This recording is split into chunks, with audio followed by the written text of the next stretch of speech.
one of the things that you're looking at as a possible risk factor here, and we already saw stocks start to decline last week, was that August and September are pretty crummy for stocks usually. Yeah, and there are all these seasonality charts floating around, and then it's not clear if all the historical patterns work, right? Like sell in May and go away. What I did was I just went back and looked at the last 5 years, right? So kind of where we have that muscle memory. And surprisingly, you actually find that August, September, October, one of those has fallen in each of the last 5 years. And sometimes you get more than one, see a bit of a decline. And when I put that in the context of my models, my cross-asset models are starting to deteriorate. Those had been improving back in the second quarter when stocks were really on a tear. Now they're headed in the other direction. And sentiment has done a round trip from where we were at the beginning of the year. Our sentiment model was giving us a strong buy signal at the beginning of the year. Everyone was bearish. People, I would say, are begrudgingly constructive. I don't think they're quite happy about it, but that same sentiment model is now one standard deviation above its long-term average. So it's really in a range where we tend to get tripped up. And historically, the last 5 years at least, markets have gotten tripped up as it's exited from the summer into the fall. I love the way that you outline this too, as our viewers were just seeing there on the screen, like 3 big things that they need to know. And one of those things was the tweak of those S&P 500 forecasts modestly there. And so what is this kind of set up, not just for the rest of this year, but even going into next year? So we did some housekeeping on our earnings model. We literally only took numbers up by $1 to $2, right? There's not a terribly exciting headline there, but the fact that we didn't feel a need to really pull those down in a massive way, I think is significant. But also our 2024 number, and it's time to start talking about 2024, that's significantly below consensus. We're at 229, that's at 245.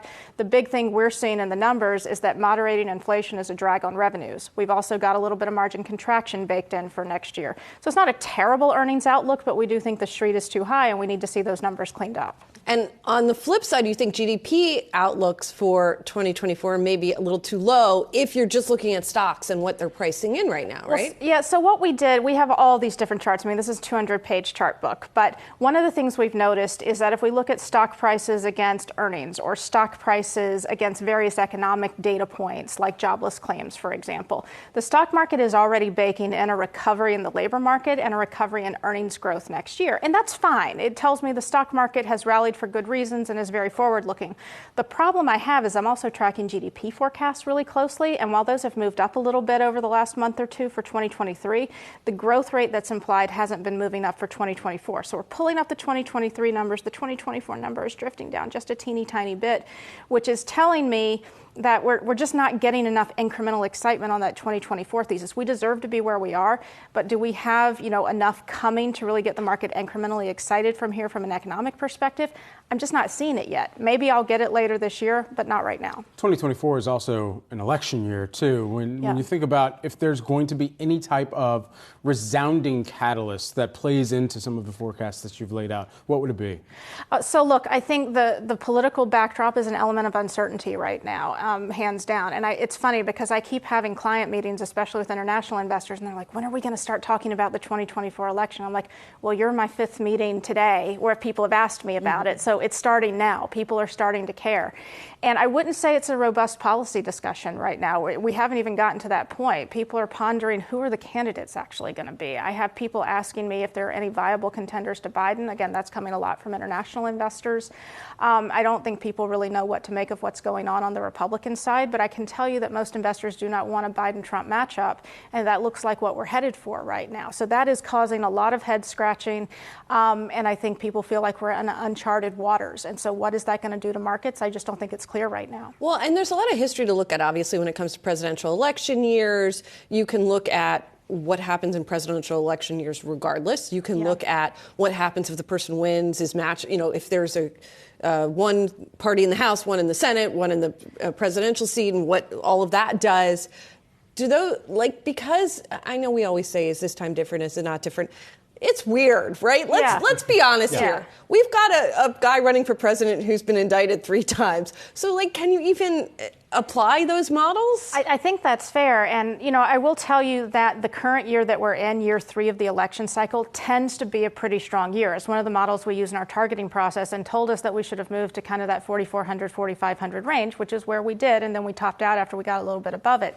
So it feels like that election cycle analysis is working right now. And when you just layer in the fact that the uncertainty associated with those presidential election years tends to manifest in a kind of a below trend market, you still, I think, make like a 6% median gain. So it's not terrible, but it's not fantastic either. And then you put this weirdness on top of it. So, okay, maybe this election analysis could keep working for a bit longer. And that's domestically, but you mentioned there are some international clients of yours that are also monitoring the situation here. Internationally, that was supposed to be in China and India, two of the biggest areas of growth, and perhaps even in a less globalized or a deglobalized type of era that we found ourselves in coming off of the previous administration.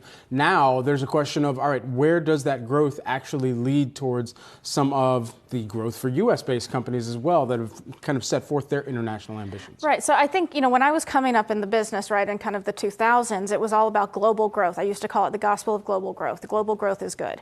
And companies had to show that they were, expanding globally to do well. And now it feels like it's the reverse, right? We've got all these sort of landmines globally that are going off. And then you've got the reinvigoration of the domestic economies from all these policy initiatives and all the problems we've had over the last few years, frankly. So it's really a complex, kind of situation right now that's reversing a lot of what investors have been taught over recent years. But going back to the politics, if international investors are looking at the U.S. saying, I don't know what's going on there politically, things are expensive, you're back to peak valuations in U.S. versus Europe, it could be enough to cause some of that international money to come out of the U.S. and give us some headwinds. And remember, after, we sort of went through the regional banking crisis and you saw some of the European banks have trouble, we actually started to see money flows come back to the U.S. in a safe haven play. And I worry that some of that might start to reverse and give us a new headwind here. Just quick, where would it go?